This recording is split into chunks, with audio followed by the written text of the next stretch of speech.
She said it this way: we got enough black men in basketball. It's time we get some more white folks in basketball. That's why every time, this is what I noticed, every time a white person talked about basketball back in the 80s, maybe the 70s, they always talk about Larry Bird. They never talk about any of the black players, and that bothered me quite a bit. Larry Bird was a great basketball player. He was one of the best three-point shooters in history.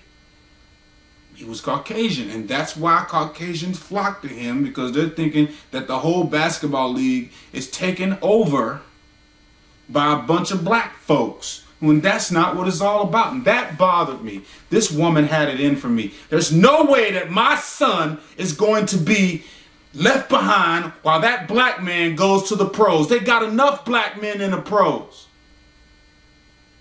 And this black man is blind and he can play. Wouldn't you want to see a blind man make something out of himself? Come on. Don't hit me. You wouldn't hit a blind man, would you? So anyway, she concocted a plan to ruin my life. She didn't just want to stop me from getting in the pros. She wanted to ruin me for life. She didn't look at me as another man. She looked at me as a black man. And she didn't like that. I'll give you one example of how prejudiced this woman was. Yeah, I was invited over to their house a lot of time because, like I said, her son was on my same basketball team. One time I came over to her house and she says, I don't like rap music because it's a bunch of killing and all they talk about is sex, drugs, and killing and big booty broads and all that stuff. And I said, I agree with you. I don't listen to rap either. But come to find out, that night she's a liar, because she does listen. She listens to rap. She just doesn't listen to rap with black rappers. All I saw was Beastie Boys. I didn't see it, but I could hear her playing it. She says, "Oh, well, listen to this: Beastie Boys, Vanilla Ice, if y'all remember who he was, Eminem. Those are rappers." She's like, no, those aren't rappers. I'm like, yes, they are. No, they're not rappers. They're poets. Poets. So the only thing that separates them from being rappers to being poets is the color of their skin. Ooh. You know, I'm glad I am blind, because if I saw her, oh my goodness, you know what? I ought to take my big black lips, pull them back, and suck her face. Suck it right off of the freaking skull. It just makes me angry, women like that. And this is what Ray actually said in the interview. And he said to the woman interviewing him, while the cameras were still rolling, he said, you can take that out if you want, but keep it. Don't erase it. Don't delete it, because you might want to put it on the special features of a DVD or a Blu-ray or the internet, where people can find it on there, the stuff that they didn't see aired on TV. She says, nah, this is good stuff. We're going to use this, okay? This is what happened in your life. You went through pain, and look at you today. So what was the plan that this woman had for you? Well, this woman had a daughter, and this daughter she had was 14 years old. You see where I'm going, right? College student getting ready to be drafted into the pro basketball league, and I'm in my late teens to early 20s.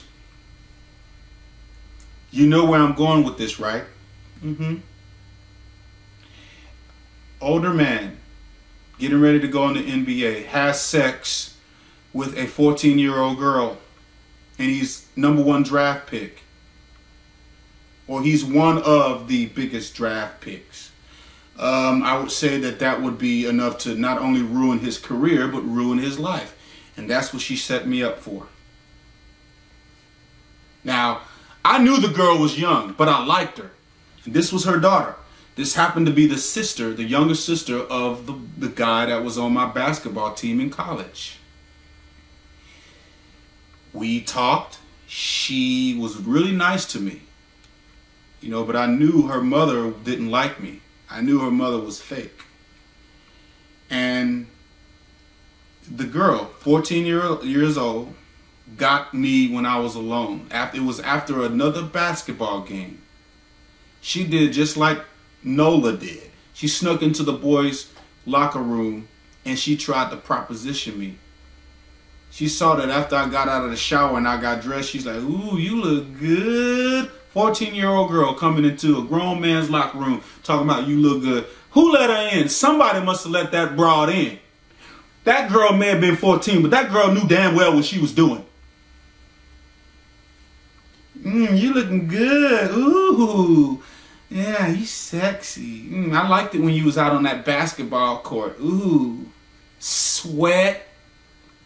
Making all them slam dunks. You know, you must be the blind man dunking, because you got me dunking right now in your donuts, honey. Come here. And she's like all acting all... I'm like, dang, I never knew her to be like this. She's acting different today. What the hell is going on here? She says, look, I'm sorry I acted that way, but I really like you. So, can you be my boyfriend? And she said it in such a way that was seductive. I said, I'm sorry, I got a girlfriend. But we can be friends. Guess what she did? The next day, I am sleeping in my college dorm. Open the door. There are the police. Slapped the handcuffs on me, to make a long story short. Took me down to the jail and locked me up. This is what they said when they were at the door. You're under arrest for the rape of a minor. Never touched a broad. Never. But her mother and the girl went and said to the cops, I raped her. Now it's true. The little broad was raped, but she wasn't raped by me. She was raped by somebody else.